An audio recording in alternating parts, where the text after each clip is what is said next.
Yesterday I took the liberty of share a message with you about generations, because we are all different. And no matter when we were born, that we have our peculiarities.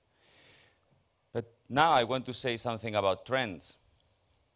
We are obsessed with trends. We want to know what's going to happen 2020, 2030, 2050.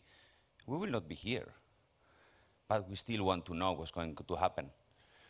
The last year, half of my presentations were about trends. People keep asking us about trends. I'm not going to do that, but I'm going to share how should we react in front of trends. For me, trends have like 3 steps. First, we need to know what's going to happen. It's good to know.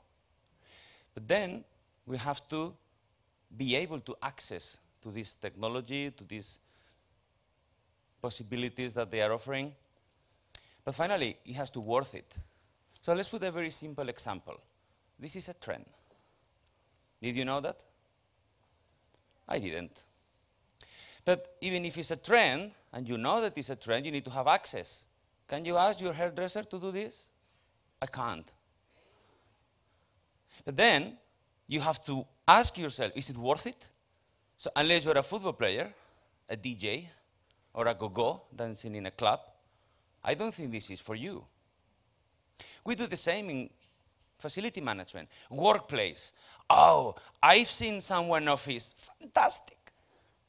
Open space, lounges, sofas, sliding. Okay, maybe it's good to know, but do you have access? Do you have a 6-meter high ceiling to put that? Is it worth it? Is it for you? So it is important to look at trends, but we have to ask ourselves if we can have access to that technology or to that trend, and then if it's worth it.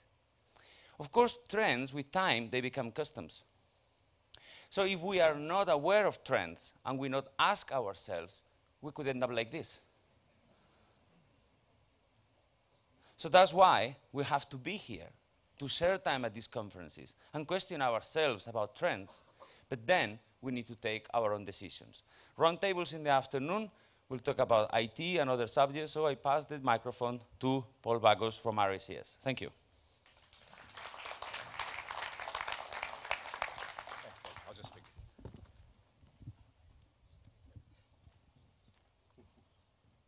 Check this is on. Great.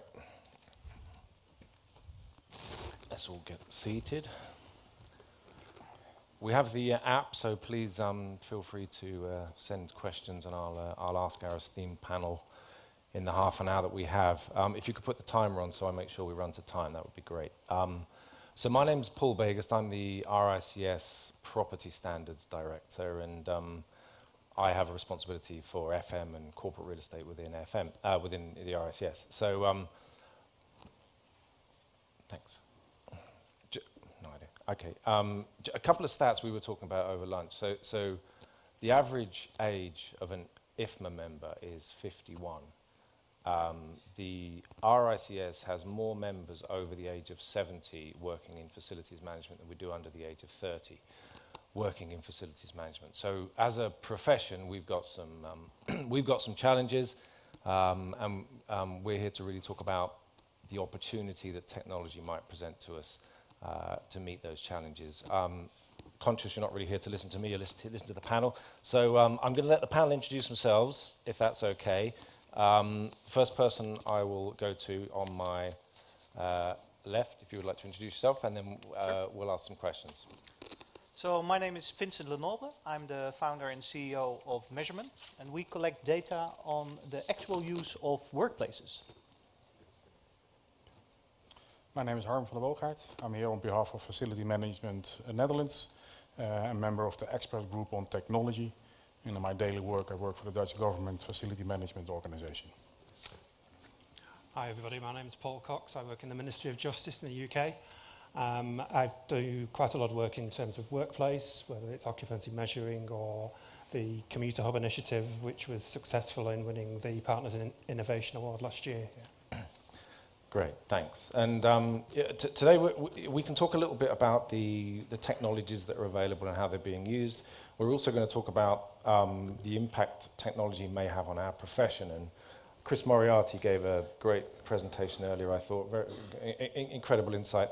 And he left us with the thought that he said facilities management is woeful at technology. Now, we may or may not disagree with that, and let's ask the panel, what do you think? Is that true? Do you think we are woeful at technology? I think he's absolutely right, yeah. I think we're very good at providing support and facilities for the end users, and I think that's very, very important. But we're terrible at adopting new technology and things like that, definitely. Yeah, I think we're in the late adapters if you got the marketing segments. Technology ends up late, we're most focusing on people interactions. I think you see some pockets of best practice, but generally, yes, it is fairly woeful. So on that inspiring note, let's try and let's lift the mood a little. So in terms of how the session is, how is technology shaping the future of FM? And Paul, you've done a lot of work in terms of using technology in your environment. Do you want to tell us a little bit about some of the things you've done, and then we'll talk about that? Sure. I mentioned at the start about the Commuter Hubs initiative. So we have an issue within government that a lot of our space is within the centre of London, which is both very expensive and involves civil servants having long journeys to get to it. So we've gradually reduced the amount of space that we've got in central London. What I did was set up the ability for staff to book into offices closer to where they live using an app, and then they get the advantages of working in an office. So you can interact with other humans, you get the technology that you would expect in an office. You're not falling over the cat or we've got children crying in the background. And that's worked really well for us. That's balanced in our headquarters office of measuring exactly how the space is used, different setting types, how people are using those, and then you can do interventions in terms of helping people change the way that they work. So we're using more and more technology, and we've now got 4,000 sensors in our offices measuring exactly how the building is being used. And Vincent, you were telling me about some of the work you've been doing. Do you want to share with us some of the applications of technology that you've been leading on? Sure. So the things that Paul is doing in his office is, of course, gathering data on occupancy and utilization of the facilities. And I believe that's very good. If you look at it from a maturity point of view, it's all about being more efficient and more effective, and using this data to create insights and make better decisions on changing the workplace. But again, as I said before, it's all about what is the added value for the end user. And we have to begin with that in the end of mind, because if we know why we are doing it, for instance, introducing flexible working, or working from home, and creating an app to show where there's vacant seats in a building. I think that's all very good, and we can use technology to do so, but it doesn't create the experience that we would like to have in these offices.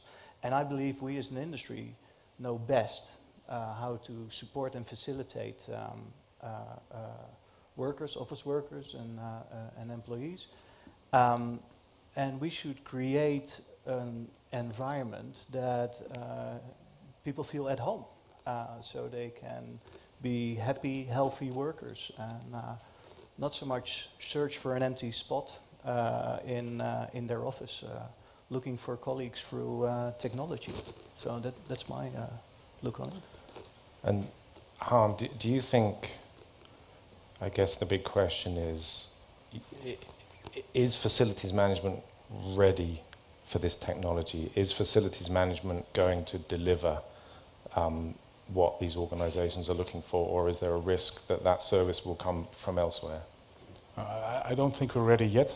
If I look around, much focused on hospitality and less seeing the abilities of technology. I think in the end, eventually it will happen. It will overcome us. And I think it's best to jump aboard and influence the direction where it will go. If we do not, I think other parties like real estate or IT will jump into the gaps. I think it's mainly FM, we are already accustomed to bundling all the different aspects, all different branches within one building. So we're in the middle between IT and real estate. So there's a huge opportunity for us to translate all the data, all the technology, and make it to use to the people living in the buildings. So, Paul, we got a question here for the panel, really, but it's sort of building on that. And I'm sure you all go to lots of conferences. It comes up a lot. Technology is a disruptor, et cetera, and I'm not sure that's how lots of people in other industries see technology. So the question is, Paul, is technology a disruptor, or should we start calling it an enabler, and what do we mean by that? For me, it's definitely a disruptor, and I don't think that's a negative. I think it's quite positive, because actually if you think about how we've worked until probably just a couple of years ago, that 5 days a week we've always gone into the same office, logged onto the same computer. But now there's the opportunity to work in an entirely different way, where you can perhaps work from home 1 day a week, pick the kids up from school that you wouldn't otherwise have been able to do, have better work-life balance, and actually join with colleagues in different ways than physically being present together. So I think the ability of technology to disrupt how we work is a positive, and that will then therefore have an impact on FM colleagues as well. Vincent, it's an enabler or a disruptor, or both? It's definitely an enabler, I would say, because if we talk about disruptive technology, that's just going to happen. It's not a question of whether or not to implement it in your facilities department or in your offices. It's just going to happen. It's going to influence everything and everyone. But we, as a facility management professional, should use this technology to add value to the end user and hop on the bandwagon for that matter. So it's definitely an enabler to create faster communication, community feeling through all these new channels that we have. We can use all these technologies to make processes more efficient and effective, have more time to make the experience of the workplace even better. So I would definitely say an enabler. Okay. Harm, I know people like to hear examples, and they like to hear the technology that's being used. What are you seeing in terms of effective technology in your role? I think technology will help us a big deal in our offices. We're already seeing this in our homes. We've got this Google Home who's telling me every morning what the weather is like, what my commuting time will be, what's the latest news. And that's a great start. If you've got a Tesla, it also knows where you're going. It's linked with your agenda. So it's a term called ambient computing I heard lately. So the computers are all around you, knowing what your intentions are. And that will enter our offices. I think, for example, my coffee machine, if I walk up to my coffee machine, it will already know that I drink my black coffee. So I just have to push yes or change it if I want. So our environment will help us getting a better experience, a better user experience. That's what I just heard from the girl from Delft. That's what we're aiming for. And the relationship with data, I think we touched on already, but Vincent, talk us through how you're using technology and what's the role of the data analyst in the future, and how we use technology to make decisions and organizations. Right.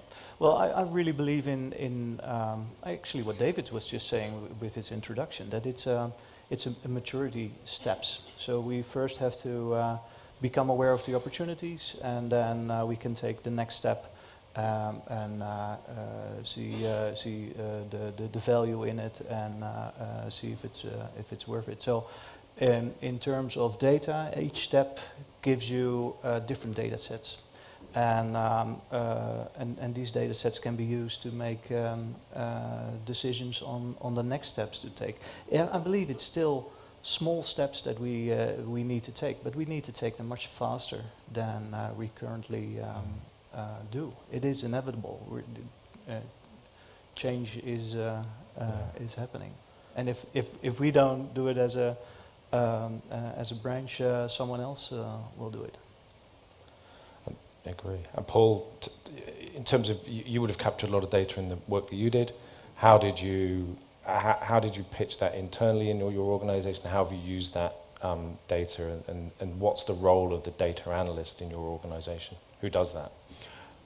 We do have data analysts within the Ministry of Justice that process the raw data into understandable reports for end users. But we had an interesting discussion fairly recently that we wanted a kind of a very high-level dashboard for senior managers, and we wanted to somehow score what a good building looks like. And we never reached a conclusion on that because we're not sure what a good building is. Because as I always say about the sensors, that you can never be right, because if the occupancy is low, then you need to put more people in. And if the occupancy is high, then people need to work remotely more. So actually defining what a good building looks like, I think, is a bit of a challenge for us at the moment. But we just use the data as one of the indicators, really, when we go to a business unit. The data is what it is. This number of people sat down as a maximum at any one point in time, but bringing in any of the business requirements, anything that was going on in the environment at that point in time. We can do things like consider the type of furniture that's provided.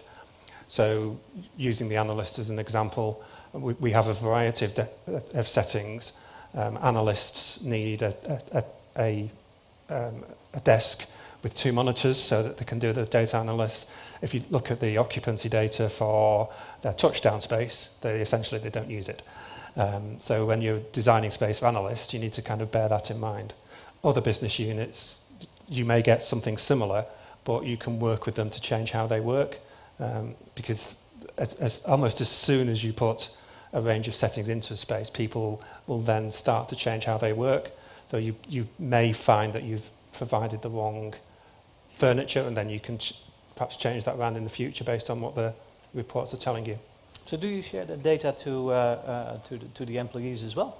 We share the data. We've got a team of people called Smarter Working, and each business unit has a Smarter Working champion. So Smarter Working goes to the champion and has a conversation with them. Excellent. In terms of, just to change the emphasis a little bit, when you all came into the profession, I'm not sure, I think, Harm, you describe yourself as somebody who's an intentional FM, is that right? Yeah. One of the few I know who actually intended to join the profession. That's great. I mean, what's your sense of the journey that this profession is on at the moment, and where we need to get to, and how we get there to meet the needs of the technology? What are the universities? What are the academics? What are the professional organisations need to do to make sure that we have professionals who are equipped? When I'm talking to colleagues, I'm talking about technology and IT coming in our field. I find myself as a one-eyed being king.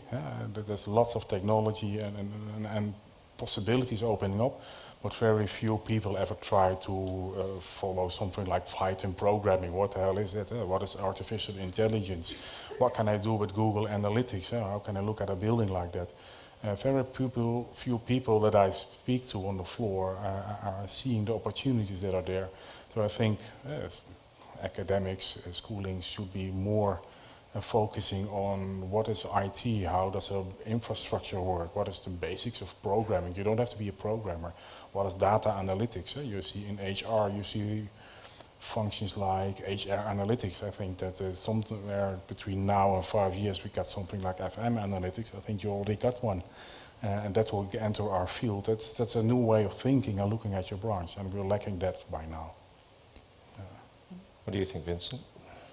I think you're right. Facility management analytics, I think that would be a great job, and I believe that some of the universities are already applying that knowledge and sharing that with students to come, and I believe that everyone is much more into data analytics, whether it's the quantified self and looking through our Fitbits or Apple Watches on how we do our running, but that can be in in health as well for stress at the office.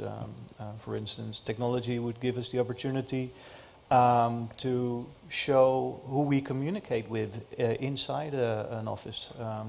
If you Google Office 365 My Analytics, then you'll find very interesting movies on what Microsoft is doing in order to see the sociologics behind how we use an office suite. So everyone is gonna have these numbers to make decisions on. So definitely, yeah. The tooling is there. The tooling is here. Oh yeah. So how can we put it to value for our customers? Yeah. Yeah. So we started by saying FM isn't good at technology, and I wonder, should we talk about BIM, for example? What are the lessons that we've learned from BIM in terms of how this profession needs to perhaps be more agile or embracing of technology? Is there anything you think we can learn from that?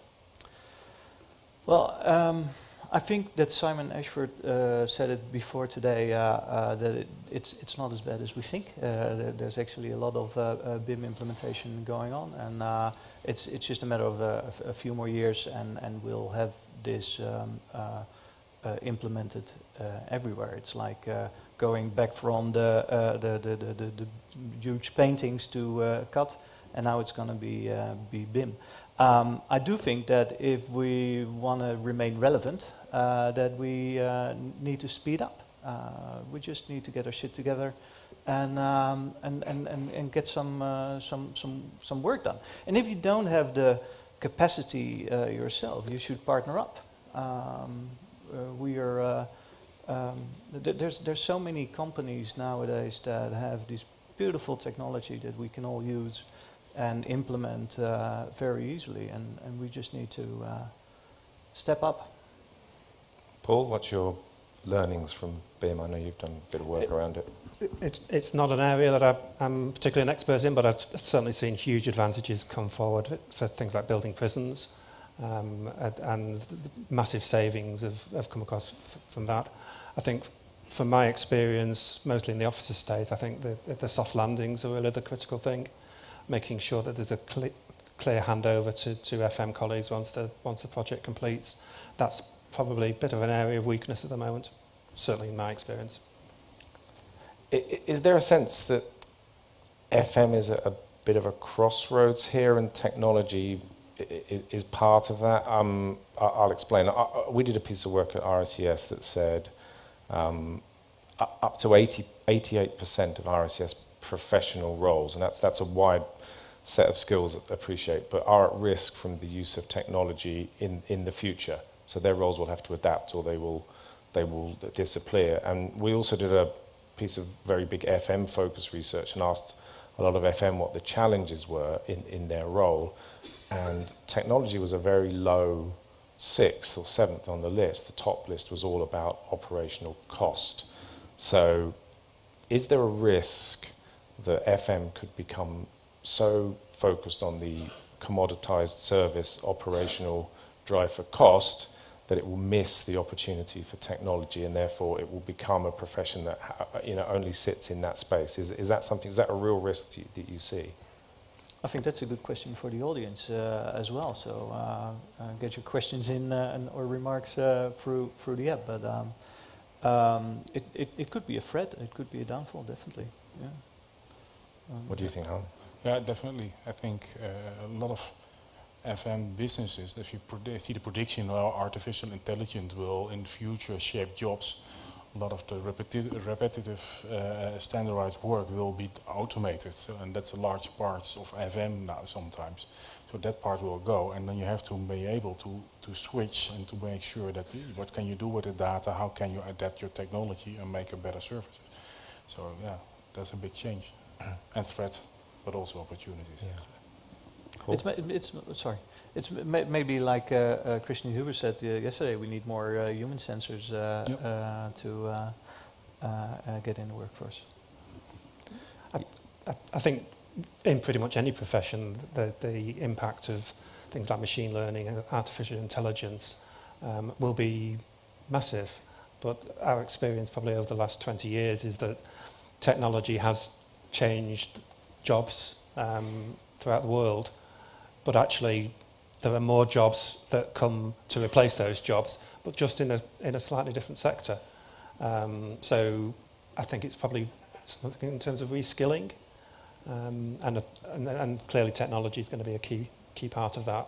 But I think we need to remember in all of this that our role in helping our customers who are in our buildings isn't just presenting them with a set of data.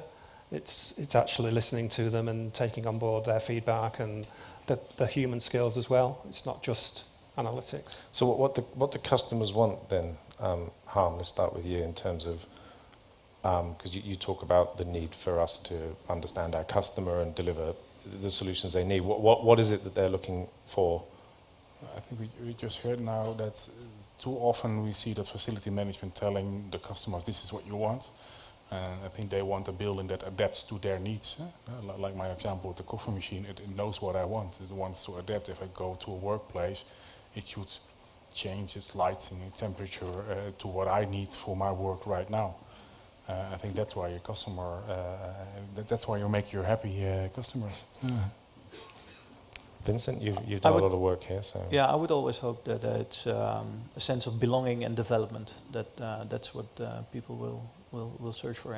And we mustn't forget that a building is one of the only physical things we have to create a clubhouse, so to speak, to have people feel at home at work and then have this sense of belonging. And of course it needs to be an environment where you can develop yourself as well. So you want to be inspired, you want to learn, you want to talk to colleagues, you want to do these projects, maybe agile projects and integrate new technology in your line of business. So I hope that that's what we're looking for from that point of view.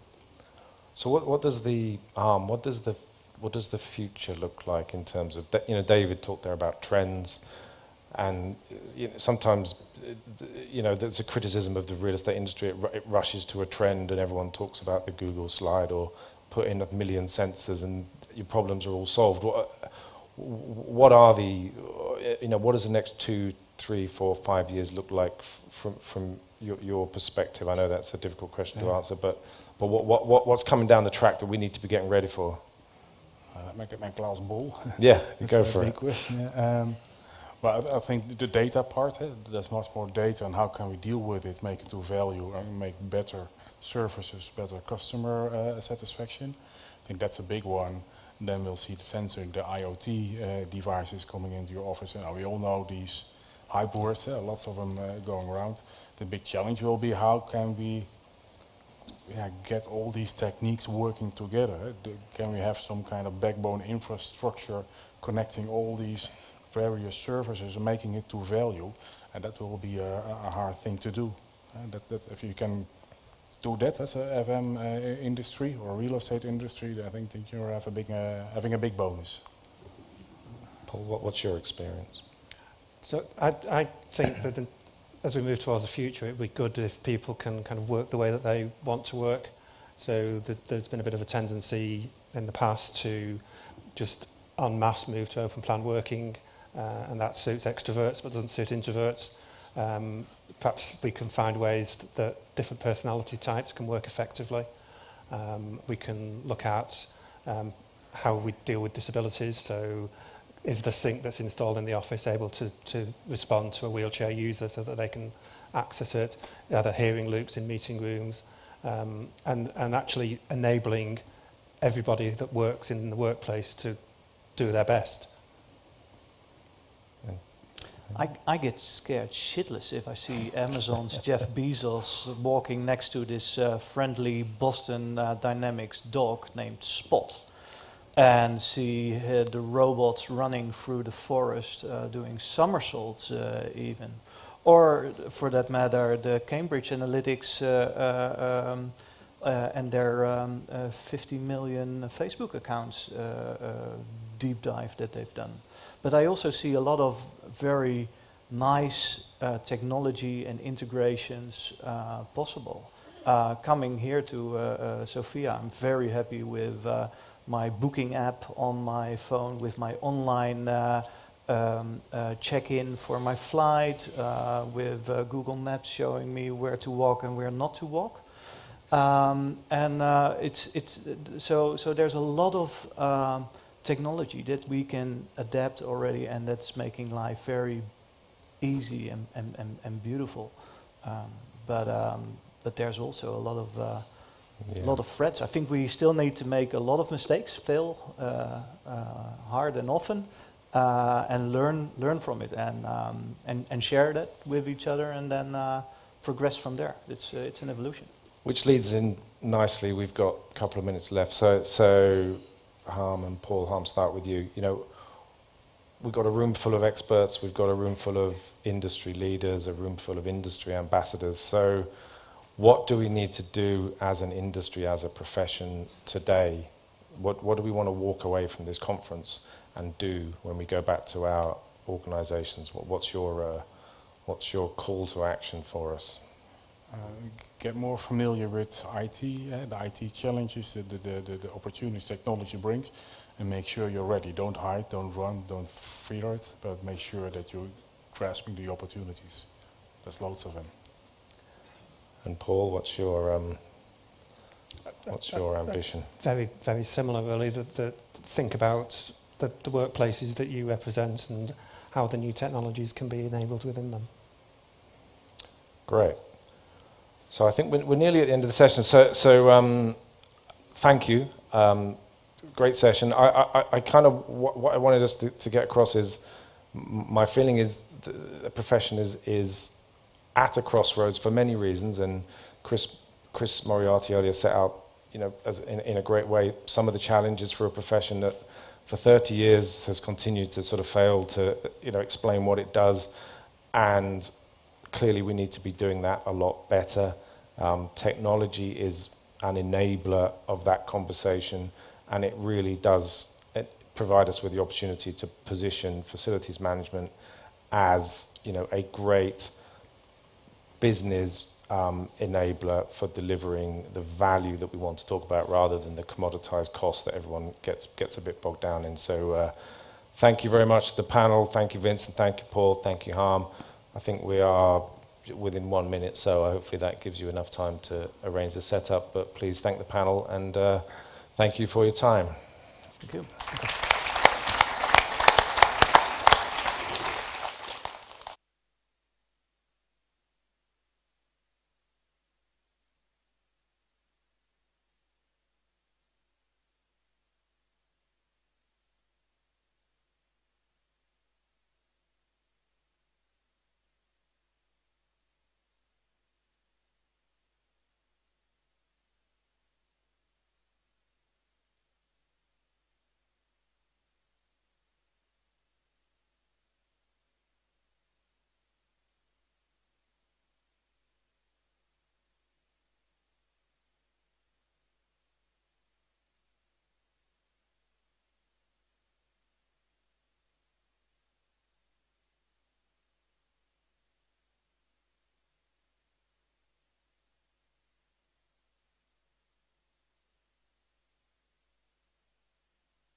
traditionally, facility management is linked to the corporate world. So we think that it's only offices and things related to offices. But we have facility management in other industries, hospitals, hotels, factories.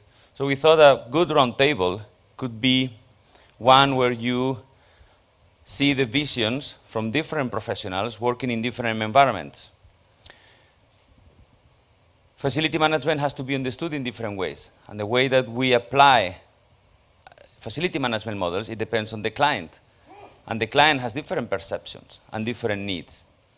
So the next roundtable is going to be moderated by my friend Duncan Wadell, which is the director of Global FM. And his vision, I think, is going to help the different participants with this perception of facility management in the different industries. Please give him the welcome.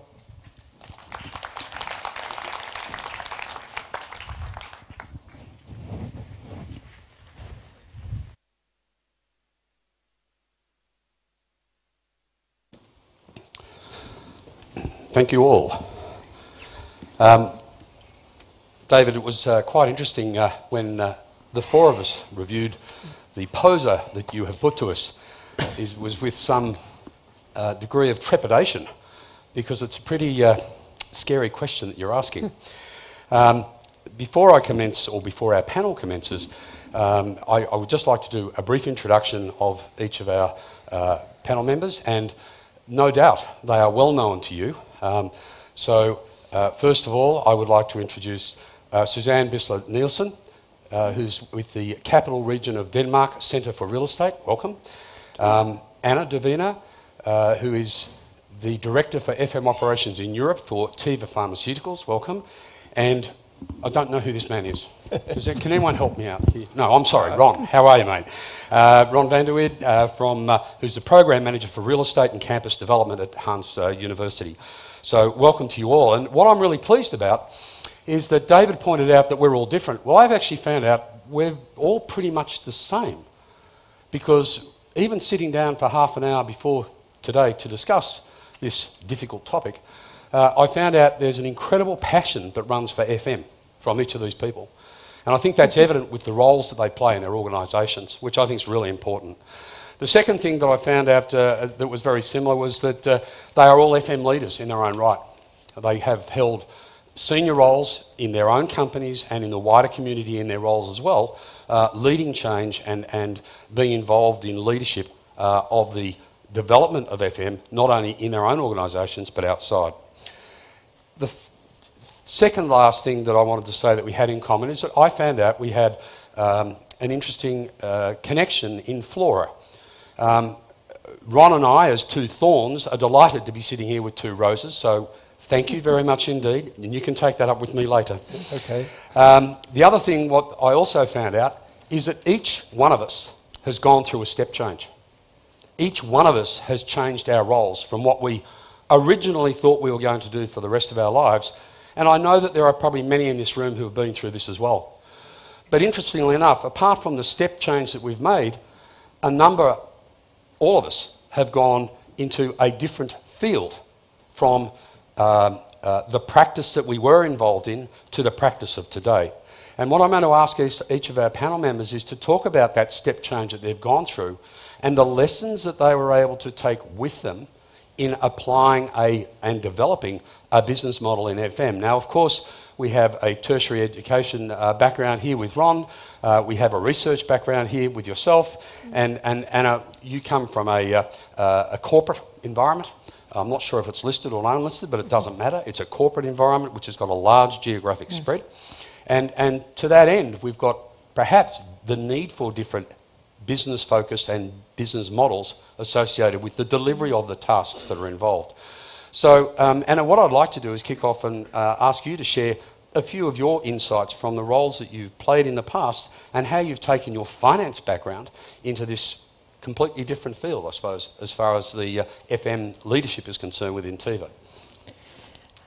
As finance is all connected about numbers and what it stays behind the numbers. It's not only about finding the correct number, but how we can improve that number and why it appears like that. It connects to the FM in terms of how we can achieve into more productive, more efficient spaces, workplaces, production places, analyzing those numbers. Because from one side we have the people, we have the workplace with the people, and from the other side are the numbers. So the correlation between them is helping into my role at the moment. Thank you. Now, as far as your step change is concerned, we've gone from a research, educational-based background through into corporate real estate. Who would have thought? How has that, your previous role, assisted you in your current role as far as your new function within government is concerned? Yeah. I think, of course, in many ways. One way is that I'm offering this international network and the connection to the universities, to young people. So we want to be a real estate center who is attracting talent, and we want to be a strategic competence center. So it's about bringing in innovation and relations that can help the organization develop. We are a very new organization, so some of the personal skills that I bring in as a researcher, and why I would recommend others in practice to hire researchers, is that we are trained in collecting information, we are trained in dialogues and interviewing and summarizing that so we can help develop analysis, decision, basis for decisions. We can draw out scenarios. We can facilitate decision making in the organizations. So strong academic skills we can offer, and that's what I'm offering in my organization now. Thank you. Ron, your experience from preaching to practicing. Yeah, from preaching to practicing. Well, I think many people here in this room know that I've been involved with facility management for many years, and also involved in, let's say, educating all kinds of things of facility management and debating with a lot of people about, for instance, models within facility management. So it was a little exciting for me to step over to practice and then wonder and see and experience if all the things that I've been talking about, debating about, educating about, are also the things that are happening in practice. And I can say that really is the case. And I think it's also a big compliment to this conference that I experience every day, I would say almost all of the topics that have been discussed today. And every time again, you get new insights in these topics. So for me, the whole change was really a change of, okay, now walk the talk. And I'm doing so. And one thing that I'm particularly, let's say, very happy with is that I'm working in the real estate and facility management field now, and in our organization, real estate is simply a part of facility management, because we also see our buildings, our real estate, only as a tool to serve our end users. But in that world, that was always very much dominated by older and grayer men, that I'm very proud to say that nowadays I'm working with a lot of young professionals and with a lot of women. And I think, well, I've been saying a few things about that in the past, and I'm very happy that I now experience in practice that really is changing and has been changed. Okay, so thanks each for setting your context. So what I want to do is I want to get down and get dirty a bit more, because I think we've all said all lovely things, that's great, and I'm saying, well, that's terrific, and everyone's sitting around here saying, what a wonderful conversation we're having, terrific, I haven't got a glass of wine yet, excuse me. But what I wanted to do was that in my role as chair of Global FM, and Global FM has been around for quite some years, and it's had good leadership in its time, and one of the failings of Global FM is that it's a not-for-profit, volunteer-driven and run organisation. What Global FM failed to do is they failed to change and look at the business model. And you touched on something a moment ago. Why? And I think someone asked that question this morning. Why do we do what we do? And what model do I need to put in place to make it happen? And one of the things we had to do with Global FM is we had to make it relevant to its membership. The day you lose relevance, go home. Now, we've made Global FM more relevant. We've actually asked our members what they're looking for. Cheaper fees, greater output, a voice, regular discussions, all those simple things. Whereas before, it ended up growing into being something that was a bit bureaucratic that just sucked up money. And it was not offering value to our stakeholders. My challenge to each of you perhaps now is to turn around and say, from what you have learned and the way you operate, what are the learning lessons that you've taken out of what you did before, and how have you now applied them in a real business practical sense to what you're doing day to day? So Anna, I'm going to start with you. And we talked about two separate organisations before, about how you've had to apply different models to those organisations. Tell me what they are and maybe how they worked or didn't work. Starting from a banking industry, because before I moved to in pharma, I was into the banking industry, and if we talk about different FM models, we have different approaches. We have the hard service, soft service model, a type of business-driven model. We have the in-house outsourced, bundle total. So we have the people well-being approach, which goes much more into the soft. So if I'm comparing my experience in the banking industry, banking as a stable, fixed industry, workplace with fixed working hours, what the client, as David was introducing, it's all about our internal client.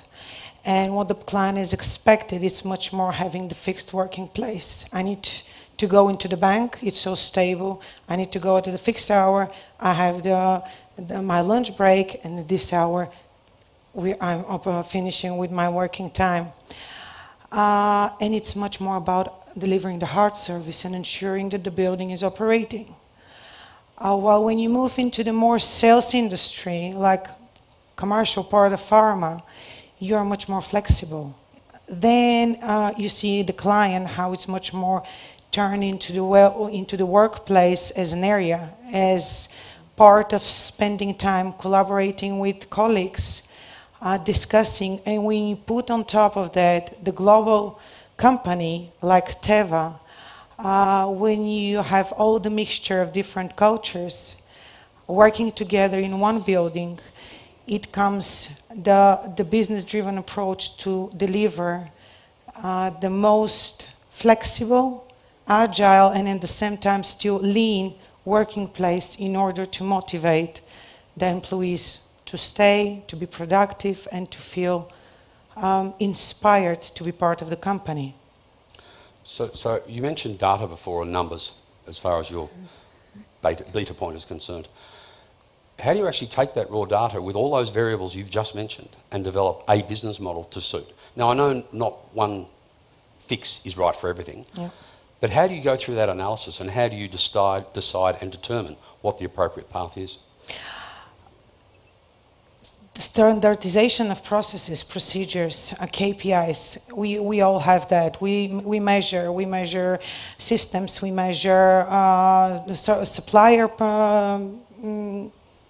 presence, quality of services by KPIs, but communication with employees, ongoing communication, oral, written, surveys, discussions, which is a bit hard to measure, but when you see that people are happy, when you see that people are working and giving the positive feedback, this is what it's giving the workplace feedback as a positive and a quality workspace. When you don't have a lot, when you see the employee turnover rate is going down, that's what gives you the positive feedback about the workplace. Sure, thank you.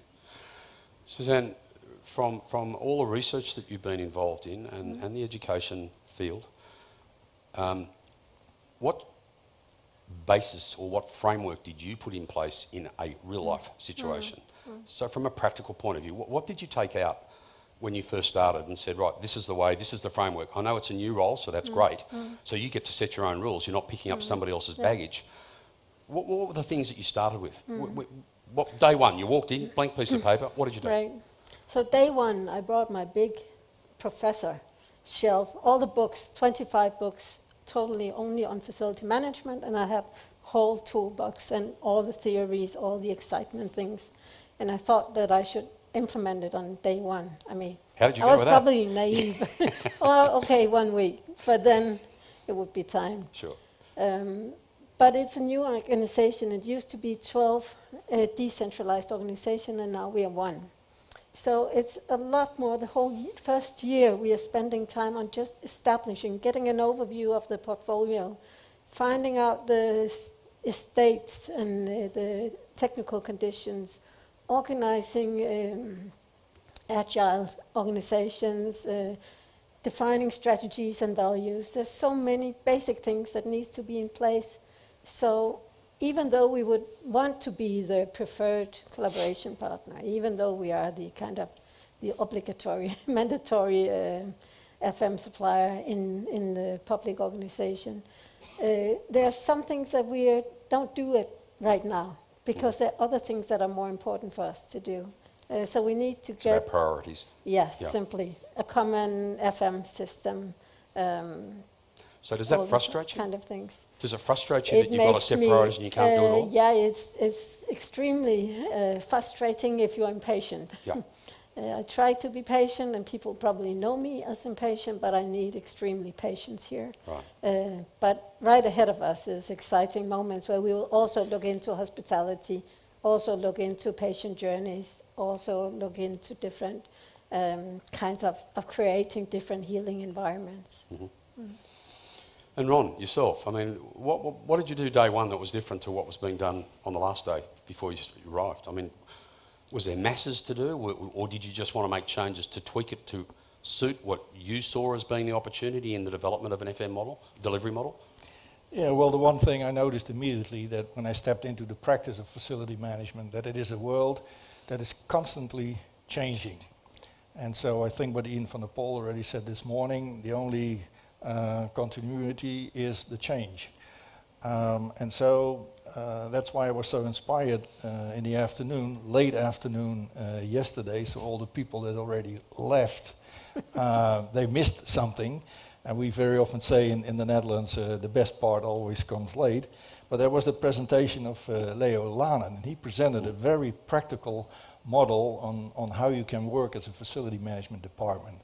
And I'm not going to repeat his whole model, but the most important thing is that in that triangle of suppliers, supportive staff, and we consider ourselves as a part of that supportive staff, together with IT, together with HR, together also with finance. We are a supportive staff, and in that triangle, the third angle is then the user, and we're constantly busy with changing their environment and the processes. And I discovered that basically that model was describing exactly the way that we are operating right now. And all the time, my contribution in that is to keep changing it and to keep developing that model. And one important thing that I think I brought into that working field was my experience and also my ability to connect to other disciplines and to other people. And they were not so used to that at that moment yet. So making the connection to HR, making the connection to IT, working together, not debating about who is more important or who should be working under who and things like that. That's not important. We're all active in the field of supporting the business and supporting the main and core business. And don't get me wrong, I'm working in a university, but our facility management department is really working in a business-driven way. And I always tell people very loud and very clear, if you want to have your students and the right researchers and the right staff of teachers, then you need good facilities. And we provide you with those facilities. If we provide you with the good facilities, you have your students and you will earn your money and you will have your jobs. So we don't need to force ourselves into the C room of the executive boardroom. They ask us to come in because they see that that is an essential aspect of our business. Creating the right environment for our end users to, in the end, and that's also our motto, in the end, everybody is able to share their talents and move the world. Thanks, Ron. I was just thinking, you know, it sounds like an ideal world. We've got 3 great practitioners here who are out there every day, but I'm going to ask a tough question. So, there's a right way and a wrong way to ask this. The wrong way to ask is, what did you stuff up and were you able to fix it up? Or the right way to ask is, what were the learning lessons you took away from something that didn't quite go according to plan? Was that the polite way to say it? Yeah, okay. I prefer the first way. It's out there. I love people making mistakes because you get it right eventually. So I encourage mistakes because at least you're having a go. As far as business models are concerned and the way in which we approach FM, sometimes you have to give things a go, even if it's a sample, to give something a try to see the outcome. I just wondered if there's an experience you'd like to share on how you didn't see something coming, or clients, your internal clients have reacted differently, and how you were able to mitigate the response or the error and resolve the issue. So maybe again, Anna, if you'd like to start with that one. A couple of years ago, we had a project in the bank to consolidate offices. And that's when we decided to create more open space.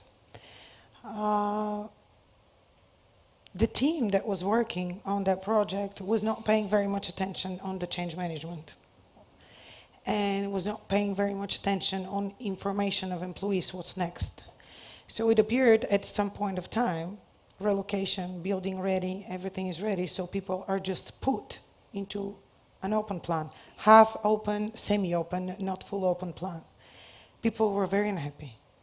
It took months for people to get used to that change, to get used to the new working culture, because it's a whole different culture.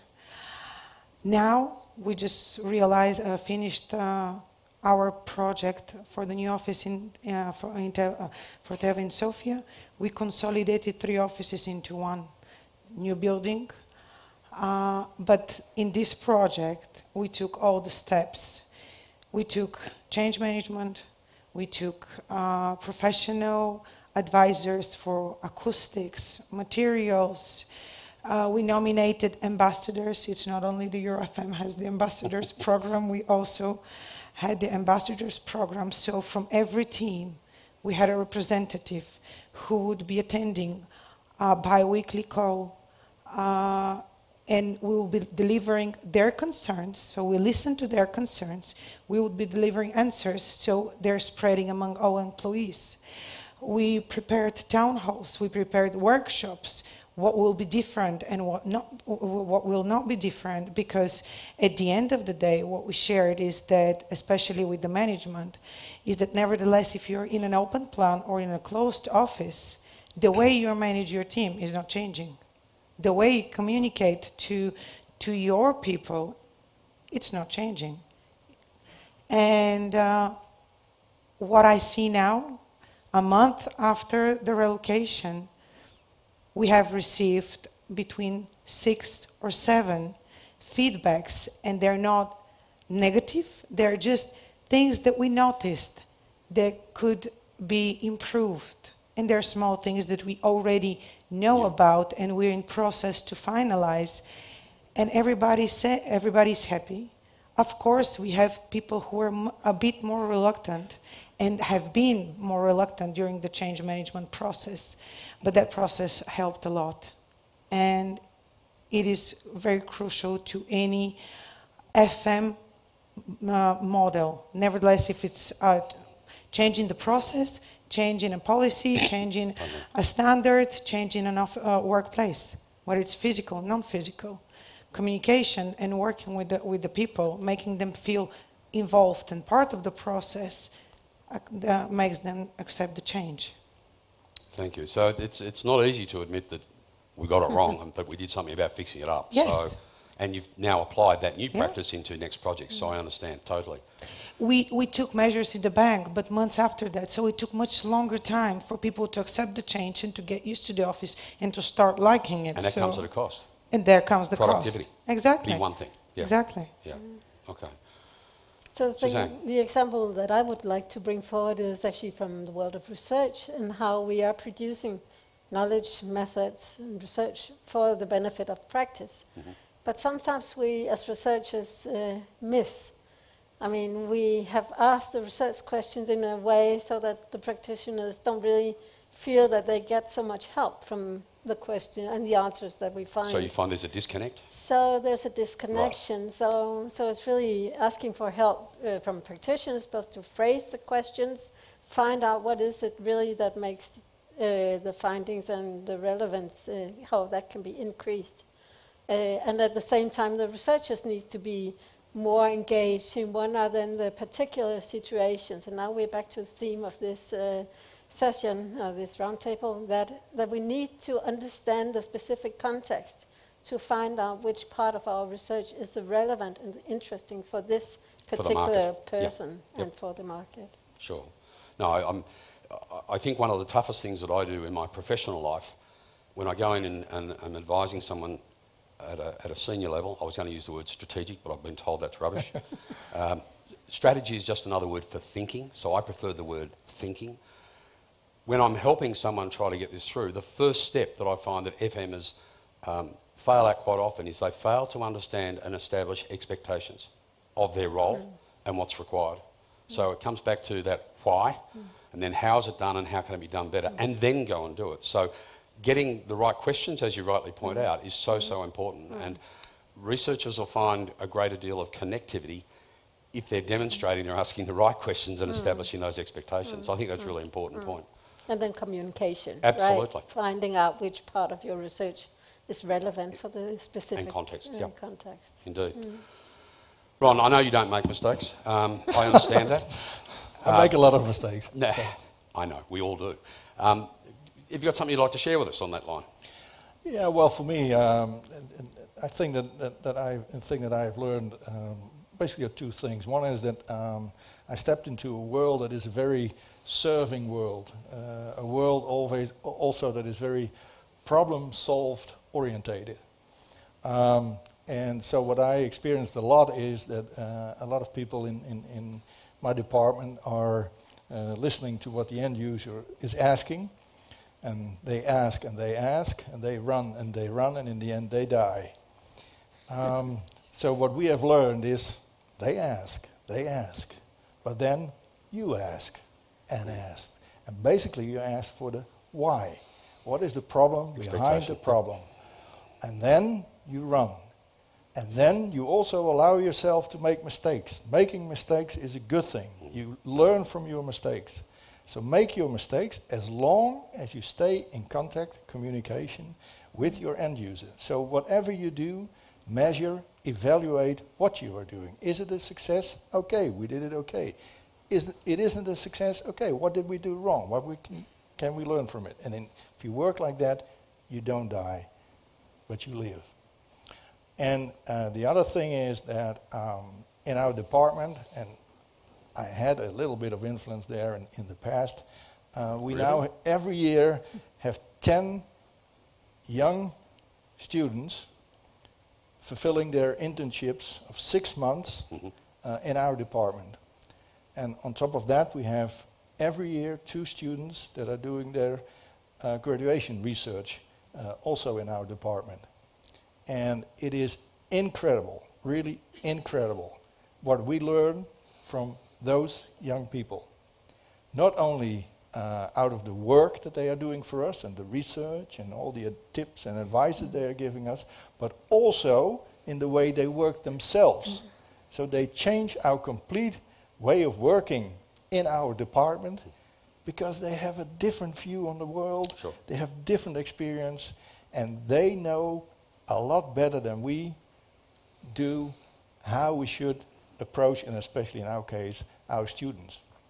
So that is the thing, and I was always already convinced of that when I was at the educational part, but now that I'm experiencing it myself, I'm even more impressed.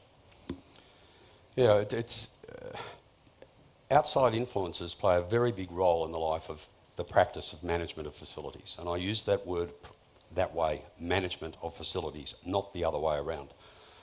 because it is a management discipline, in my opinion, and it's how you approach and apply general business or good management practices to an everyday subject that most people say, well, yeah, sure, just go away and do it. But it's got to sit within a framework. It's got to sit within a thinking plan that meets the needs and the expectations of the consumer or the demand organisation or the main organisation. So one of the things that I did when I first came into this field back in the 80s was that I looked globally at what were the business tools out there that I could embrace and adopt into the world of the management of facilities. And I was mentioning to you before that one of the things that I found interesting was the early adopters of performance-based contracts and outsourcing was the IT industry. And a lot of the work that I implemented in the early days of my work was based around, even though it had nothing to do with IT, was using those models and applying them to the outsourcing or strategic sourcing of goods and services. Where have you drawn models that you've enjoyed putting into place in your own workplaces? Have you looked for other examples in the wider world outside of your own organisation? If we can just have a brief statement on where you might have had a learning point. I mean, clearly you've been involved in some research side, but are there other examples that you might draw on or look to? So I think it is important that we as a profession share that we do have a common terminology, we do have common models, we do have our own journals, we have our own conferences. That is what constitutes us as a profession. So these models we can take into the context, but then we can put different words to what makes us specific. And maybe some boxes need to be, be enlarged, others need to be erased if you are to describe your specific organization. So I don't think I can say more specific like that, but just last week I was using an innovation model by Julia Nadelli and translated it into my own organization. Your own involvement. Yes. To facilitate a dialogue about how are we actually working with innovation, because it's not an explicit awareness in the organization, but we can actually act or map some activities that we do and then characterize how we work with it in our organization. Thank you. Anna? I think through communications we always move forward in order to, through communication with our suppliers. Right. And probably how I look at it is, if we look at our service suppliers, there's our partners, and for them bringing their best practices into different organizations, this is the best approach for me as a facility manager, as my role, to deliver the best quality of services. So it's communicating with service suppliers, with on events and networking like this with our colleagues in the profession. Thank you. And Ron? Well, for me, one of the most inspiring platforms for, let's say, learning from other people and also introducing models was EuroFM. Sure. And I'm not saying that because it was a chair for a couple of years, but that really is the case. Yeah, and on several aspects, you know, we have been copying or taking over models that we have learned from other companies or universities. If it's about organizing your procurement department, or if it's about organizing how you set up construction projects, how do you involve the end users. We as facility management department / real estate department are in the lead of the whole design, build, finance, maintenance, operation process. But that's also something that we have learned from other people, their experiences. So basically we are doing nothing else than going to platforms like this and connect with other people and learn from them. And you can learn from people all over the world. I'm convinced that if I go to Nigeria, that I learn things from how they deal with certain things in Nigeria. And for many years ago already, I came for the first time here in Bulgaria. And I really had to convince the Bulgarians a little bit that I was learning a lot here.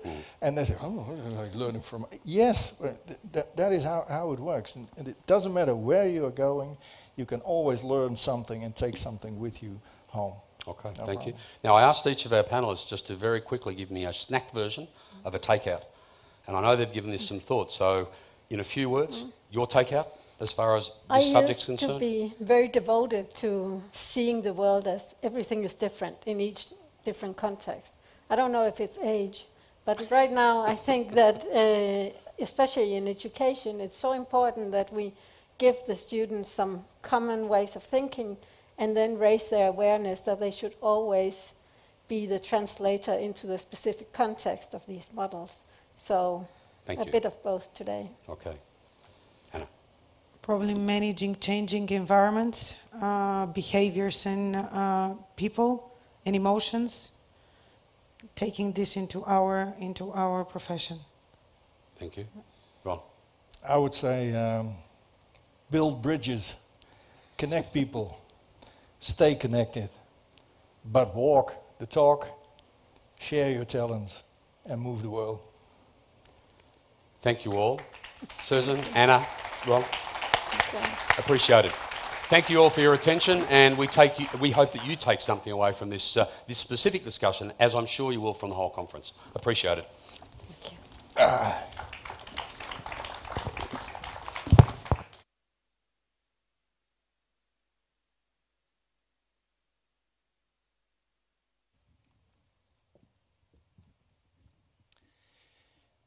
For our final roundtable, we decided to give a flavor of Eastern Europe. We thought that when we organize an event, I think it's good also to get the feeling that how things are in the different markets. Same that facility management in different industries, there is also differences, maturity of the way of understanding in the different areas, in the different countries, the different regions. For the next roundtable, I'm going to introduce you with Goran. He is the responsible, one of the responsibles of bringing the conference to Bulgaria, and also he is the man responsible for spreading the word with the ambassador program. So please give him a big welcome. Thank you. Thank you, David. Thank you. So, I mean, 2 days, people are, walking on this stage, and now we have to sit. I know it's not fair somehow, but I'm happy to welcome also dear friends, not only a colleague, but dear friends. Alenka Salai from Norwegian University of Science and Technology. Levena Lotlu, the chair of Turkish FM Association, and also a EuroFM ambassador. And Alex, who is the chair actually of the Greek Hellenic FM Association, and also an EuroFM ambassador. So please sit.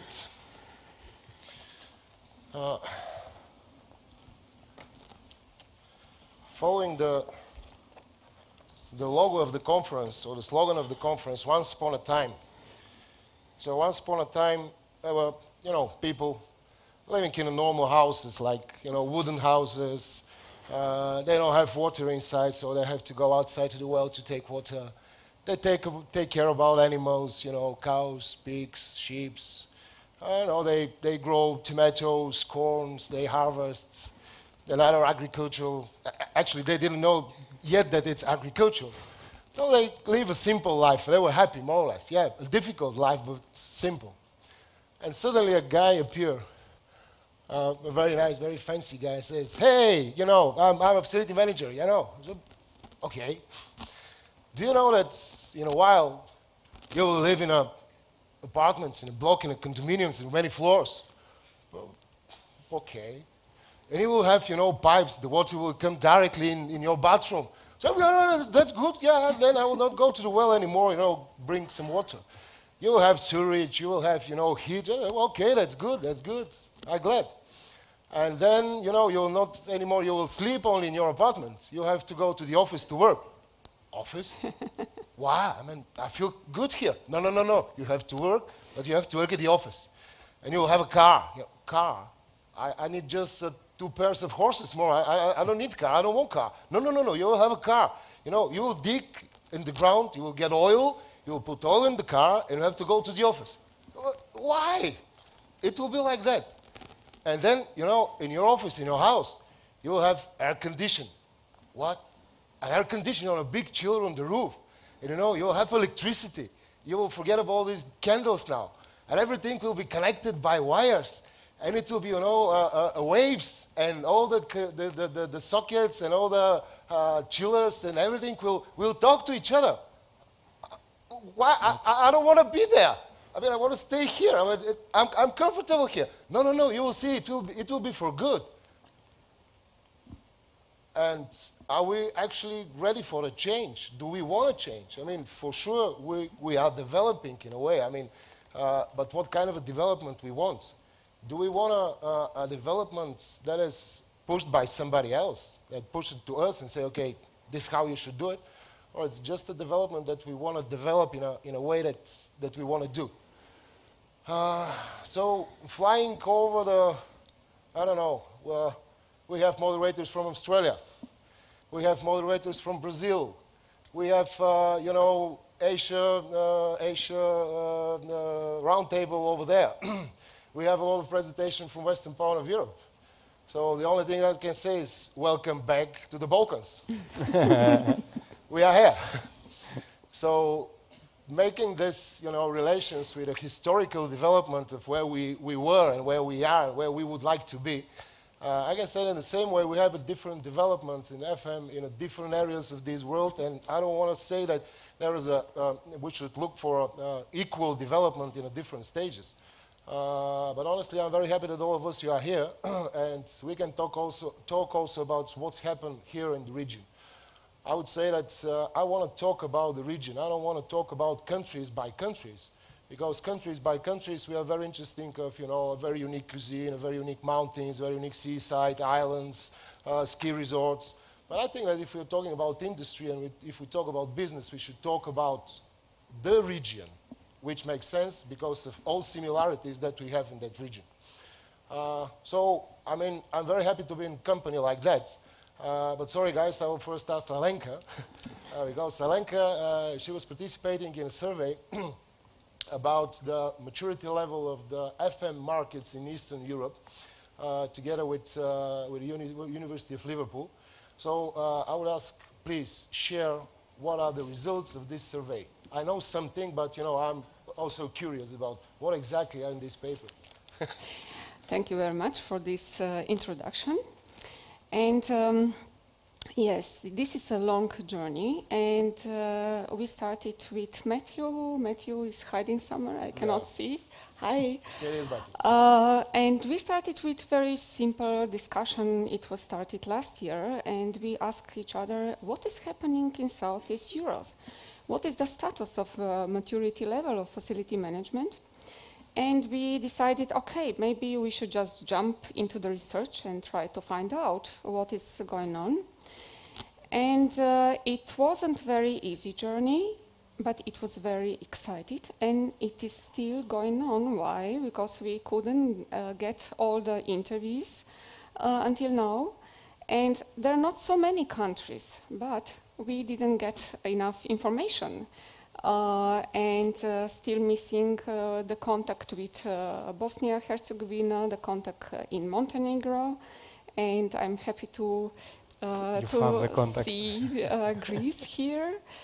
And Romania, they didn't respond. But let's just go back.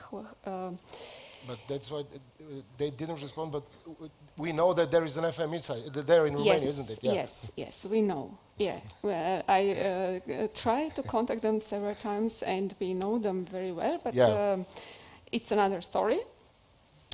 But let's say, just to find the information behind, we just decided to have 2 interviews from the countries, one from the professional side, like institution, university, whoever, who has a knowledge, like association, and the other side, just to have interview from a company, so it's from industry side, and just to compare all these interviews between themselves. And we made a questionnaire, which wasn't very easy one, and it wasn't very short, but you didn't complain. Yeah. So it was a nice one. And this questionnaire was about business environment, or somehow maturity level of organizational progress, We were just wanted to find out what kind of supply market is behind, what kind of professional bodies exist in the countries, what is about education and research. I said that questionnaire is quite complex, so I'm not sure that I am going to discuss about questions. Just the summary. Yeah, maybe it's just better to jump to the results. And if we see from the first one, it was about business environment, and it was about political, economic, social, technological motivations. So it was very short past analysis. And as you mentioned, I have to, I don't know what is in Greece, sorry, but I have to mention here, so Greece is not between the country which we collect the interviews, but I have to mention that Bulgaria was on the highest stage. So maybe it is on the level of your personal commitment in the facility management for so many years ago. But it was a big, let's say, difference between Bulgaria, where we could find out that everything is somehow settled down, and between the other countries which even don't recognize the facility management as a industry, as a sector, like in Albania and Macedonia. They can discuss about, let's say, some departments, like technical departments, like whatever, but they even don't use this professional definition, facility management. And also Serbia and Croatia, they are on the somehow beginning stage, starting stage. They started with facility management, but they have a kind of lack of associations, body standards, ethical rules, and this kind. So if I have time just to present very quickly the results. Okay. Or should we discuss other? Yeah.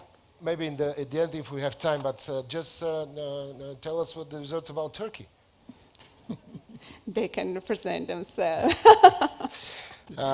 In general, I would say that based on this research, what we can say and what we can see is that it's an area which has a huge potential of development, regardless of the fact that I think that all of the countries that you mentioned, all of the countries that are in Southeastern Europe, I mean, I would say that not exactly that we are suffering, but we are in a position to develop also not only ourselves as a professional, but also to develop and our customers.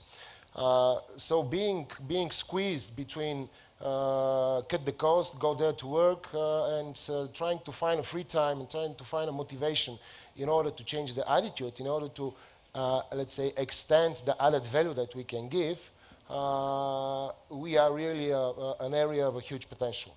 But I think that each country, despite the fact that we are talking about the region and a lot of similarities that we have here, I think that country by country is different. So I will ask Levent, in Turkey, I think that it's the most fresh association. You were established in the end of 2017, in December, as far as I remember, and it's the newest member of EuroFM. So I think that's a rapid development. I mean, because I remember that with you, we are talking about Turkish association maybe since 5 years ago. Almost something, 5 years. Yeah, almost 5 years. And finally we managed. Yeah. So tell me, what was the trigger? What was the main pushy thing, and what actually today the situation in Turkey? Actually, Turkey, we were late to establish an association. Maybe this association has to be established 20 years ago, 25 years ago. But there were some attempts to establish, but didn't succeed. Anyhow, one day, two gentlemen came to my office and they said, we are fair organizer. We are doing this fair, this expo, this show in Turkey, in States. And we think to make an FM expo in Turkey. What do you think? We are an FM company. Yeah. And that was a trigger for us. You know, we were talking with you many years. Yeah. But due to our business environment, we didn't find time to make an establishment of this association.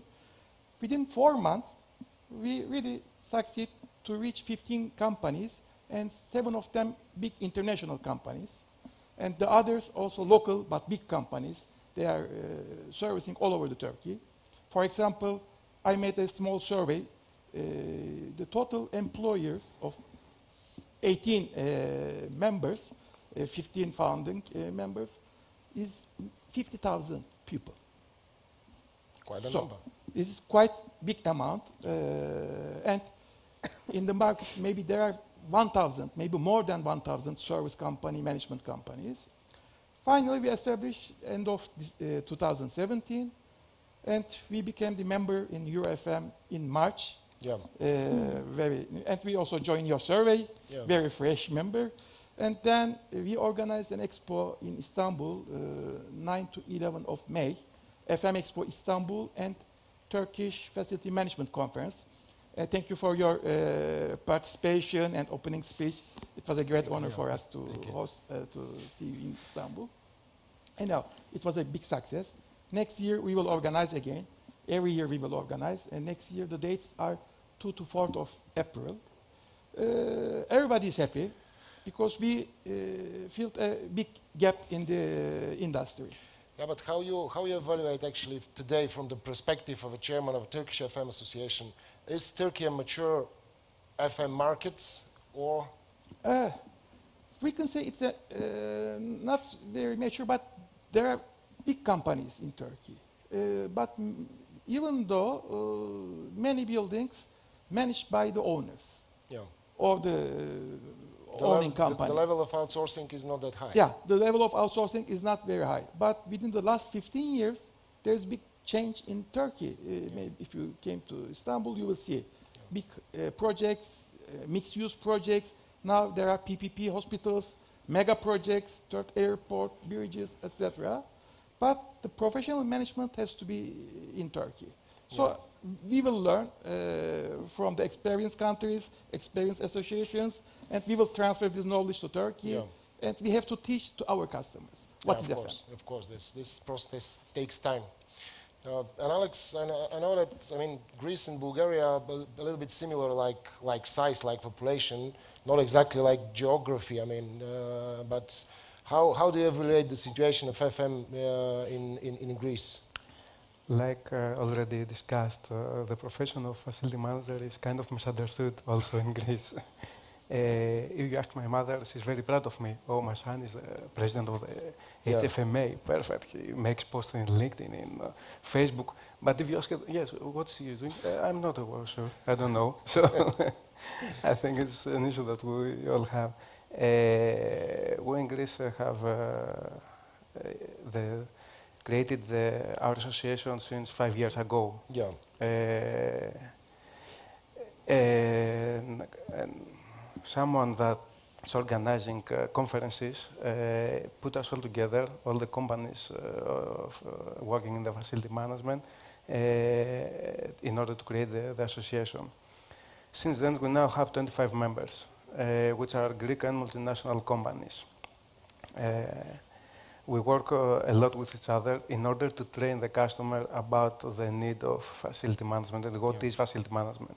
At the moment, facility management is too much connected with cleaning, security, and sometimes with technical services, and not integrated services. Yeah. Whatsoever, there is a trend that we see. Customers, big companies at most, are adding other functions, are outsourcing additional functions like catering, hospitality, reception desk, supplies. They're outsourcing these functions in FM companies. So we see a trend to go to integrated total FM services. A study took place last year from a Greek organization. And the study commented that there is a turnover of approximately 750 million euros in the market of FM in Greece. Okay, that's it. So it's not a small amount of money, but it's something that still needs to be addressed and examined furthermore. I know that it's interesting phenomena, let's say, in the Balkans or in Southeastern Europe, and I see a trend here in Bulgaria, because again, maybe some of the big players, some of the big companies are looking to the region very fragmented, but the phenomena that we have here in Bulgaria is that local companies, I mean, pure Bulgarian companies, are bigger than big international brands. I mean, I know that it's much more easy to focus on big markets and big size markets where with one contract we can get a big deal. But for sure, I can say that the territories like here, and especially in Bulgaria, and I can see it in the practice, in the business, for the same amount of money, you have to make 10 contracts, not one. Yeah, I mean, that's cost of doing business, but the business is here. But the big brands, the big FM companies, the big FM service providers are considering the market as small. So they are here only because of their corporate accounts, and the space actually are getting, and the Bulgarian local companies are really much more bigger than the international brands. Do you have this in Greece, for instance? The same exactly phenomenon, it appears in Greece also. We have big multinational companies dealing only with their global accounts. Yeah. And the representatives of these companies are the facility managers of the specific accounts. Yeah. So we have the Greek companies oversizing the Greek multinationals because they have a bigger penetration in the market. Yeah. Additionally, the services that the Greek companies are providing are more standardized in order to cover the needs of the Greek market, yeah, and not of multinational big companies that have other standards and other specifications. So that means that maybe we are not mature enough, but we are not small enough. I mean, on the one hand, is here. We are not small enough, but we also were not mature enough. In our conference that we did on the end of April, where Mr. Mitchell was attending and gave a speech, he announced through our conference the publication of the ISO 41001. Yeah. Since then, and this information came today in the morning, in our conference we had 160 participants, mixed of companies that that provide the services and customers. Yeah. Out of all of them, only 2 companies contacted the Greek Standards Organization in order to buy the ISO. The one of this company was ours. Yeah, that's great, so for sure, and that shows that actually we know our way of being more mature.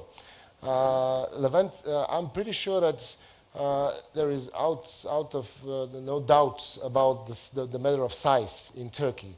That's for sure. I mean, you're not suffering of small size there. Yes. But how big are the local companies comparing to the international companies? And something else, because I know that also it's quite important here in the region. What is the perception of the authorities? I mean, like the governments, local authorities, are they really seeing the FM as a strategic discipline, as a strategic instrument to improve the environment? Not by environment, I mean not only build-up environment, but also the infrastructural environment. In Turkey, the market is really very big. That's why there are a lot of global companies, and there's a big competition in the big tenders. Also, there are very strong local companies. The government, I think, they don't know the FM business at the moment. Yeah. But they are learning with the PPP projects. That is the best experience. Everybody is learning. For example, in one day, 6,000 people are starting to work. It is very difficult to coordinate to 6,000 people their task, what to do in the one day, and they have to open. Now there's a learning period for government, for FM companies, and also for the users. Our mission is to explain what is FM. First of all, we have to agree on the terms internally. Then we have to inform the government authorities. And our idea is to change the real estate law, property management law, which is since 1965, which is written according to a simple apartment. but now we have mega projects. For example, in one project of our company, 6,500 people are living. There are about 6,000 residents, 500 shops, magazines, there's one hotel, sport complex. So it's a mixed-use project. It is difficult to explain how to manage it. That's why we have to change the mindset in Turkey. Do you feel that you have support from the government about changing the legislation, introducing new legislation, which, of course, the whole network that we have here and the whole FM, and not only European, but worldwide society can give you as a support in order to improve the local legislation? We are optimistic because one of the government FM company is also our member. Okay. So we will use their power, the connections, political connections, to change the law. And also we are close relation with some universities for the legal issues. That is our second task in Turkey. Okay. After the expo and conference. So is it, Alenka, is it so, as Levent explained about the level of maturity? He Is it explained written in in your the same papers? way also to me, so it is yes, the same. you know. But let's say I would like to refer to your question about international companies in these countries and their presence. In Serbia and Croatia, they told me that they came, but they also left. Why? Because of the shadow economy, black market. So that was a big problem, and that still is a big problem there, because there are companies, and it is easy to, let's say, start any kind of company, especially on security, cleaning, this kind of services, and with very low price, and it is really, it is not easy to compete. Yeah. So this black market, they see as a big problem. And then another... Can I interrupt you a moment, because this topic is really important of the region. And thank you for bringing it to the table. Because, I mean, the level of maturity, again, I would not say that it's very mature or low mature. Our customers are actually squeezing us for lower prices. When you are going a certain sanitary level, you're not able to cut down the costs anymore unless you go in this grey economy and try to hide taxes and something like that. Of course, there are, let's say, doors in the law, and some people pushed by the customers, and I'm not saying that only the customers are guilty now because they're pushing us and we are going in a grey sector, but it's a phenomenon because really, I mean, when you go in a tender, I can say in a region, and I think that you'll agree with me, you're going with the offer. I mean, you spend so many time, so many efforts, you do a proper offer, you think about quotation and everything. You go to the customer, you give your offer and say, hey, I mean, Goran, I mean, there's another company, they give us a 20% less. If you want something, if you want to do business, go and revise your offer. And what you should do, either you're making a compromise with the quality, either you're trying to look to reduce the tax law that you have. So in both cases, the services is going bad. And this is also bad for the customer. So I think that one of the challenges here in the region is rising this awareness about the quality, the relation between quality of the service and price of the service. Mm. So your second point. No, and the competencies, we discuss about competencies, organizational FM, and also let's say education and the others, and they told me they're very well educated. So this is, you know, here in Balkan you can get different kind of people for also for cleaning or the other services, also almost engineers, and because they need employment, but the point is not that. The point that they were discussing about the lack of competencies. And they said that they're very optimistic seeing, let's say, new establishment association, that somehow association can regulate the market. Yes. And they're willing to get kind of, to become a part of association. It doesn't matter, EuroFM, IFMA, whatever, but they are very optimistic to see that as a regulator.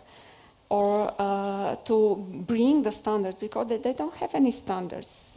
All the standards are, of course, other standards, not facility management. So there is a big gap and big, maybe also kind of vision for EuroFM to start to go to these places to start acting. We were discussing internally that in a certain area, I mean, we should be a little bit more active spreading the knowledge that we have within the network.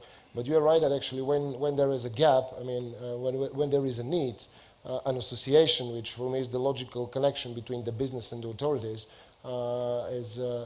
it's created and it's more and more powerful. But Levent, okay, I'm pretty sure in the way you said, I mean, especially with this government member that you have, you will soon change the law. Okay, and what's next?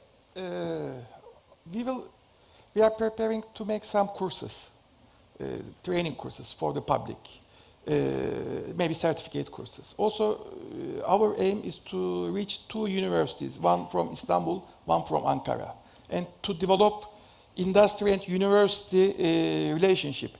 And there is no Bachelor of Science or Master of Science courses in Turkey. There are only few courses about residential management or real estate programs. So we would like to reach the universities. This is our target. Alex, in Greece, I mean, we started the other way. We first tried to reach universities, but unfortunately we didn't manage to conclude in a program because there is nothing for the sector in Greece. So the next step is that the HFMA, with an independent advisor, created a training program for as an induction to facility management. Yes. So this is the first step that we took for the training pillar of facility management. Additionally, our association has made a study which is the lowest cost for some specific services, cleaning services and security services, which is uploaded in our site. And whenever a tender is up in the air, for which we are getting informed, we are trying to find the company that is publishing the tender and as an association, and tell them, okay, this is the lowest standard, the lowest rate per hour for cleaning, for security. Yeah. If you go below this, then you are illegal. But of course, a lot of the customers are preferring to go this way. Do you have any penalty or anything? No, there's nothing. No, as an association, we cannot do anything. Yeah. Okay. Yeah. It's, here also we have a question related exactly that, but I would like to ask all of you. I mean, and I will start with you, Alex. Like a final comments of this panel, because we're running out of time, and comments about how we can overcome the problems with the low prices, with the grey economy, and with the customers that are actually requiring lower price of the services, clearly understanding that they will get a lower quality of the service.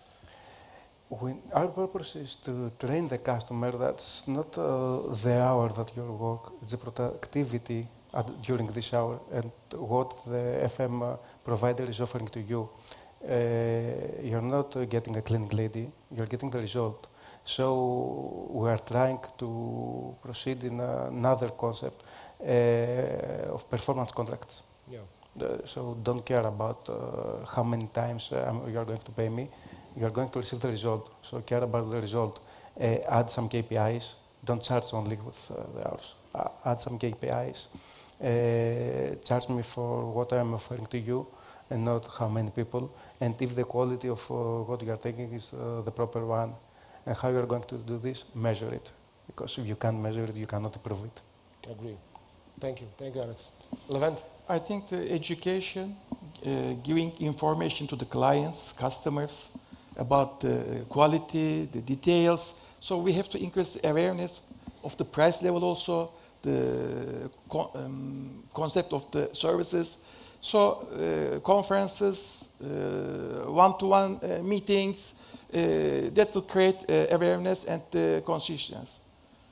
Thank you. Thank you. Thank you, Levent. Alenka, do you most probably you didn't focus your survey on that part, but looking at the results of the survey, can you foresee, let's say, an answer or a solution about this hurdle here in that part of the world? I will say very shortly. One of the interviewees about you said you discussed about education and the other challenges. And one of the interview, when I asked what kind of standards or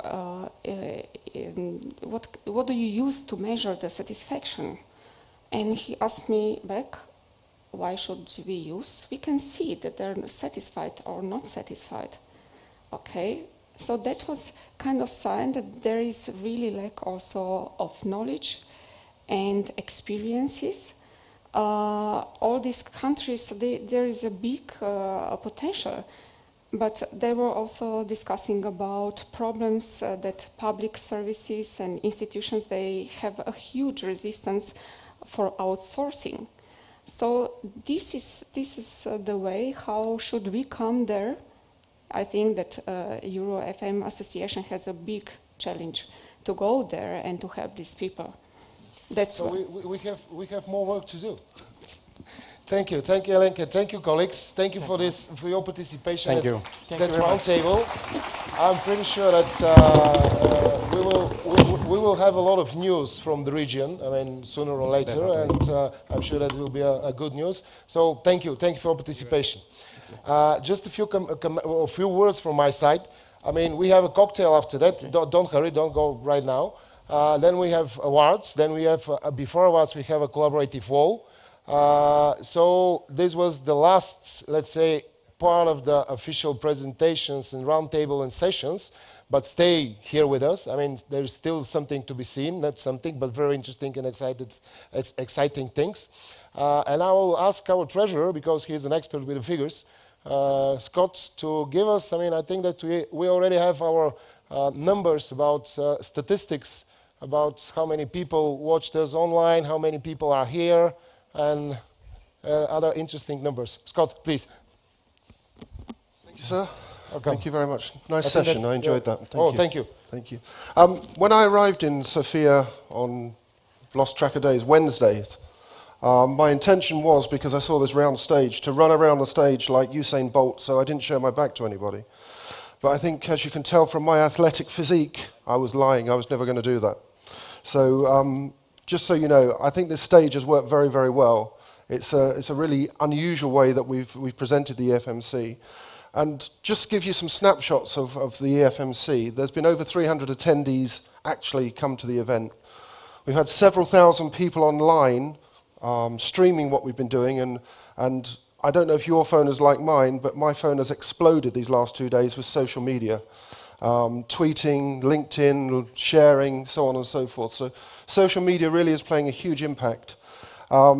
We've had nearly all of the EuroFM members attend, which is fabulous because that's, you know, it's their event, it's their one annual event. But we've had so many other people from so many other countries, so many other industries. So it's been a unique event for us, and we have to thank SIFMAS for all of the work that they've done and put into it, and I'm sure that we've had more to come yet tonight. One of the things which I really wanted to talk to you about is the latest initiative from EuroFM. EuroFM, as the numbers have told you, several thousand people online. We've had the social media. Our speciality, our beauty, our uniqueness is connecting people through the 3 pillars, which are really key to EuroFM. And those 3 pillars are the education, the research, and the practice. And I think by having that 3 special groups that come together on a regular basis means we've got an opportunity in time to move with the time. We've had lots of people talk about technology and platforms and so on and so forth. And we at EuroFM have really realized that there is a need as EuroFM to offer a platform. And you may have received from the SIFMAS app something about LOOF. And you're probably thinking, what's this LOOF all about? You may know with Google, when Google created their name, Google was created by a mistake. It should have actually said Goggle, but somebody made a mistake. Now, we're not saying we've made a mistake with LOOF, but what we're saying is we've created a name that we want to resonate with people. And LOOF can mean lots of opportunities for the future. It's also this gesture, which is holding out the hand, friendship, connection. The vision of LOOF, if you'll indulge me, was created by a call to action. I was at the EFMC in Milan 2 years ago, and 2 students stood on stage, and they begged, they pleaded through their presentation to have some kind of mechanism to link, as a student, to an FM company, to find a way to get internships, to find a way to do research, to find a way to get a job when they qualify. And that was my personal call to action. I wasn't involved with EuroFM other than as a member, but following from that, I actively tried, and I managed to get into the board, thanks to Henry and Tamara battering me all the time and kicking me up the backside quite regularly. But it's been a very special time to join the board. And this project, we think, can be aspirational and transformational, because LOOF is agnostic. Yes, EuroFM and our dear friends at Archibus, who have done all the hard work in building this platform and all of the marketing materials that go with it, and the advice and the guidance, because Archibus are equally well connected within our industry in universities and in research and with the FM practitioners. We purposely made it agnostic. Why did we do that? The main reason is we feel that there's a moment in time where all FM associations, everybody that works inside FM, really do want to collaborate. It's not just talking anymore, it's collaborating, coming together and talking as one industry voice. That is the evolution of LOOF. But going back to my story and the call to action, LOOF is initially for 4 key stakeholders from EuroFM. Customers, for want of a better word. Those stakeholders are first of all the students. It was them that asked us, begged us to come up with something to connect them to the FM practitioners. So therefore, the second stakeholder will be the FM practitioners, of course. But we want to take it one step further, because obviously EuroFM is about research. We wanted to give the researchers the same access that the students would have, and also in turn, the FM companies would have the same access to the research. But as we know, the real linchpin between the students and the researchers are the universities. So they're the 4th stakeholder in this. And we need the universities to get behind LOOF, to promote it to their research teams, to promote it to their students, because then it shows them as a university adding value to their researchers and to their students. So what will a student get from LOOF? They will get access or make themselves available to FM companies, also make themselves available to the researchers to work on research projects. They will be able to find part-time work if they want to. They'll be able to find internships, and eventually they'll be able to get their job that they want when they've qualified. That's the reason they're going to university. What do the researchers get? Well, the researchers get to put their wonderful work which they've done over the years into an environment that they can share with people. But more importantly, they can make themselves available. They can build a profile.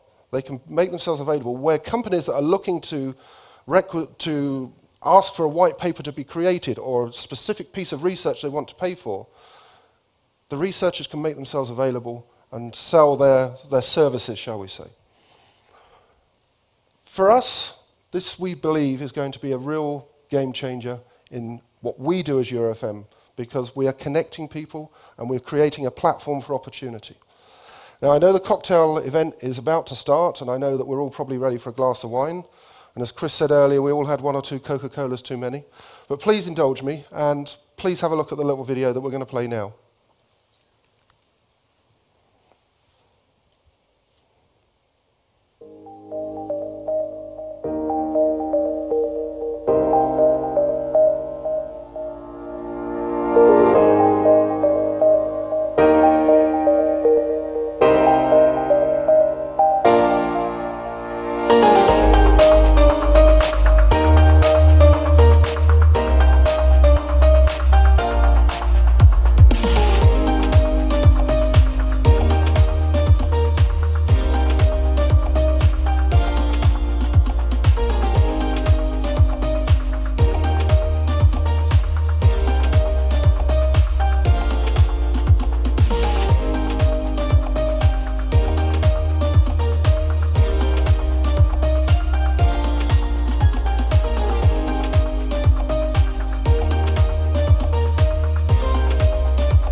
Thank you. As I said, these events should always end with a call to action. My call to action in Milan was to help put a team together to build such a product. It's in its evolution. We need to grow it together as the FM community. But what we need from the FM community is to take part. So when you go to the website, and I know SIFMAs have sent out to everybody more about the details and they've sent the link, please register, please make an interest that you want to get involved. We will then contact you depending on what type of involvement you want, and we want to build something special. We want to build one voice for the FM community. But first of all, as our promise to those 2 FM students in Milan, we've built the platform. Now we need the FM industry to come to the platform to make it work. Thank you very much.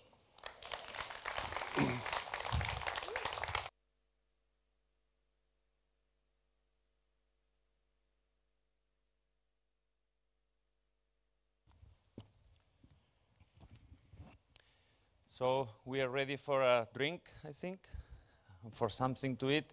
So the dinner will be set here. So I please ask you to collect all your personal items, bags, etc., because they need to have the tables clear, and then we will come back in, I think, 45 minutes for dinner. So thank you.